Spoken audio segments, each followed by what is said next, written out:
Hi అండి, నమస్తే. మన గార్డెన్లోకి కొత్తగా వచ్చిన మొక్క అనమాట. ఈ పువ్వు చాలా అందంగా ఉంది. కలర్ అయితే లైట్ పింక్ అనమాట. సో మొక్క ఆకులు అయితే ఇలా ఉన్నాయి. ఇందులో చాలా కలర్స్ ఉన్నాయి. నా దగ్గర ఆల్రెడీ ఇంకో కలర్ కూడా ఉందండి, రెడ్ కలర్ ఉంది. మరి ఈ పువ్వు పేరేంటో నాకు తెలీదు. సో ఒకవేళ మీకు ఎవరికైనా తెలిస్తే ఈ పువ్వుని తెలుగులో ఏమంటారు అని నాకు కింద కామెంట్లో తెలియజేయండి. సో ఇదే మొక్క అయితే ఇదనమాట. ఆకులు ఈ విధంగా ఉన్నాయి. ఇది ఒక చిన్న కొమ్మ, ఇంత చిన్న ఒక స్టెమ్ కట్ చేసి మీరు నాటిన కూడా మొక్క అనేది ఈజీగా బతికేస్తుంది. జీరో మెయింటెనెన్స్ అనమాట. నీళ్లు పోస్తే చాలు మొక్కకి. ఎక్కువగా కూడా అవసరం లేదు, తక్కువగా కాకుండా నార్మల్గా వాటర్. అలాగే పువ్వులు మాత్రం చాలా ఇలా గుత్తులు గుత్తులుగా వస్తాయి అన్నమాట. ఇక్కడ కనిపిస్తుంది అనుకుంటున్నాను, ఈ విధంగా గుత్తులు గుత్తులుగా వస్తాయి అన్నమాట పువ్వులు.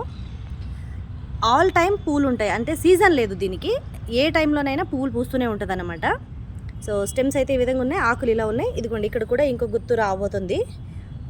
సో ఇదనమాట. ఈ పువ్వు పేరు కనుక మీకు ఎవరికైనా తెలిస్తే, మన వ్యూవర్స్ కానీ చూసే వాళ్ళకి ఎవరికైనా ఈ పువ్వు పేరు తెలిస్తే నాకు తప్పకుండా ఒక కామెంట్ చేయండి. మరి వీడియో నచ్చింది అనుకుంటున్నాను. నచ్చితే ఒక లైక్ చేయండి. Keep watching.